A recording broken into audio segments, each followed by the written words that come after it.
Eh bien, salut tout le monde, aujourd'hui on se retrouve pour une nouvelle vidéo de présentation avec l'Iveco Magélis, juste après l'intro.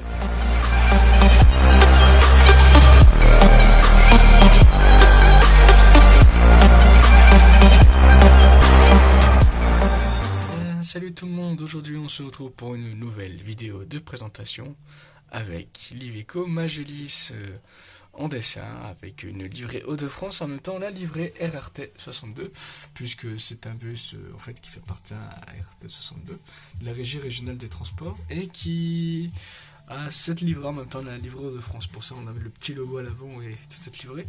C'est même les seuls. Pour le moment, il n'y a que cette je vais vous dire Irisbus, non. Cet Iveco là que j'ai vu avec cette livrée. Enfin, que ce modèle là et de chez RT. Après je pense qu'il y en a d'autres, mais bon, en général les autres compagnies préfèrent mettre leur logo à eux ou mettre la livrée départementale. J'arrête de faire ça. La livrée départementale et pire mettre l'autocollant, le petit autocollant région de France, comme vous avez là. Et j'ai ressorti les trains du coup. Et donc voilà. L'Iveco Magélis, de toute façon, on va se reconnaître déjà, il était déjà connu sous précédemment l'Irisbus Magélis. Il n'y a pas forcément grand chose qui change entre l'ancienne version en Euro 5 de chez Irisbus et la nouvelle Iveco en Euro 6. Mis à part, on va dire, au niveau esthétique qu'on va parler tout à l'heure. Justement, on va en parler tout de suite. Donc je crois que je vais devoir faire pause. Donc on va justement commencer. Donc au niveau de l'avant, il n'y a pas beaucoup de changements, à part les feux qui changent, la calandre qui va changer. Donc vous aurez de toute façon une image qui s'affichera en haut de comparaison pour voir un peu comment il est en vrai, voir comme ça en dessin. Donc j'ai inventé la plaque d'immatriculation, on n'essayait pas encore d'essayer pour voir. C'est une fosse, enfin normalement c'est une fosse. Donc vous avez calendrier Iveco qui change un peu, les feux, les nouveaux feux, un peu l'arrière, c'est surtout à l'arrière que vous allez voir les gros changements. Donc ce feu là qui doit apparaître, ce gros feu arrière, l'arrière qui change un peu, et les feux aussi arrière en arc de cercle, les grands feux en arc de cercle, comme vous allez retrouver maintenant sur tous les modèles d'Iveco, hein, les Urbanway, prenez les Urbanway, les Crealis, ou un truc comme ça, les Urbanway, Crealis, Crossway, Evadis, et Magélis. Vous avez toujours ces mêmes feux. Bon, même à l'avant, hein, c'est toujours un peu la même forme. Hein. Mais on reconnaît bien le style d'Iveco. Forcément, c'est tout rond. En général, c'est toujours rond chez Iveco.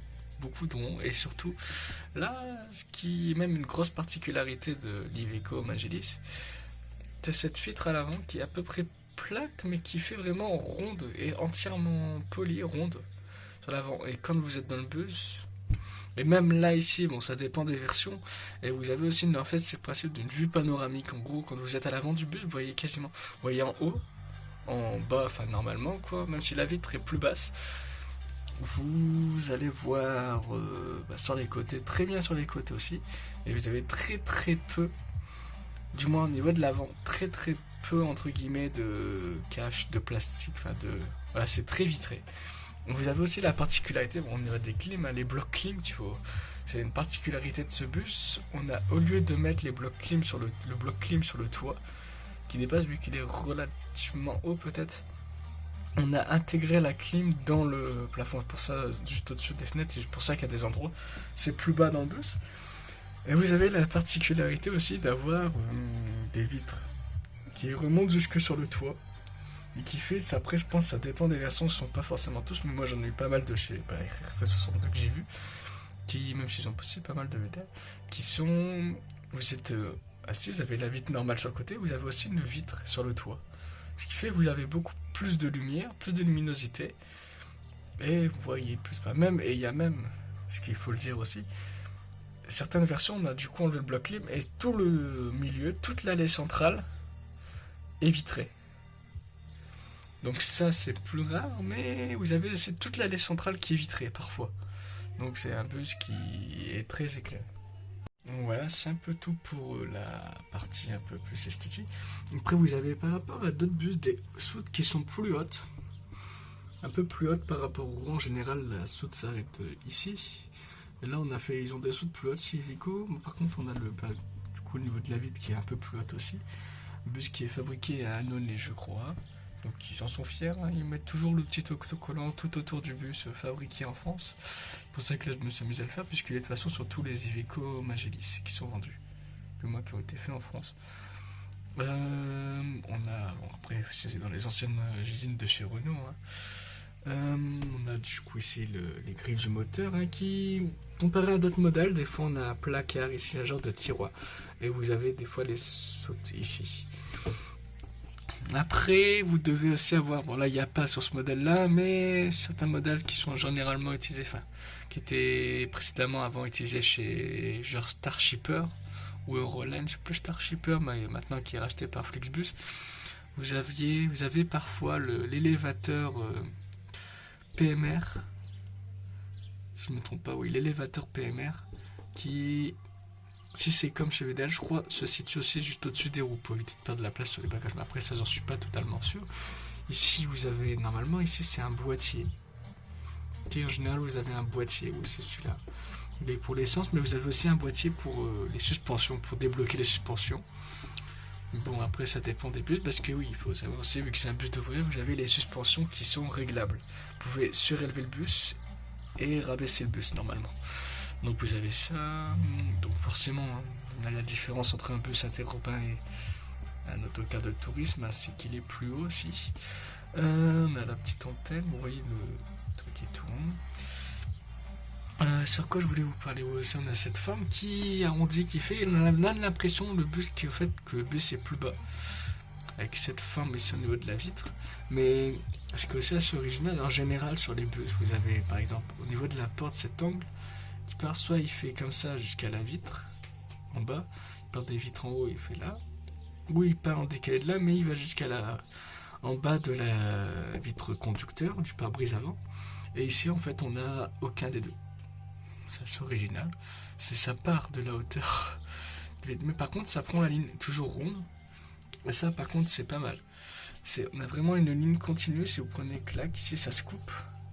Mais on a fait une ligne comme ça qui suit et qui s'arrête jamais jusqu'à en arriver là. On a vraiment une ligne totalement continue qui s'arrête jamais en fait, elle est toujours arrondie. On a exactement pareil de l'autre côté. Ça c'est pas mal. Bon, on a ici aussi pareil, on a toutes des lignes comme ça tout autour qui font que ça, parce qu'ici on voit pas trop est-ce que ça a été colorié, mais à partir déjà de là, ici c'est déformé, c'est rond. Enfin voilà, après l'intérieur, moi j'aime bien personnellement l'intérieur. C'est surtout l'intérieur de toute façon qui fait ce bus. Donc voilà, on a les portes, on a la porte arrière qui se situe un peu en dessous des vitres avant. Il y a la porte arrière qui est toujours plus basse que la porte avant, qui se cache un peu. Je vous ai fait un peu le tour, on a ici un enjoliveur un peu. C'est Iveco, donc après on a une motorisation, je crois dessus, ça doit être un... Je sais plus si c'est un Tector ou un curseur, parce que les moteurs Iveco c'est Tector 6 ou curseur 6. Ça doit être un Tector, je pense. Je pense que c'est un Tector, mais après j'en suis pas sûr. On a, en général, on a entre du 200, 300 chevaux. 300, max 400, donc il est prévu pour passer de l'autoroute. C'est pour ça aussi que ces lignes un peu plus rondes. C'est pas cubique, carré comme on a l'habitude. Puis c'est plus pour l'aérodynamique sur autoroute.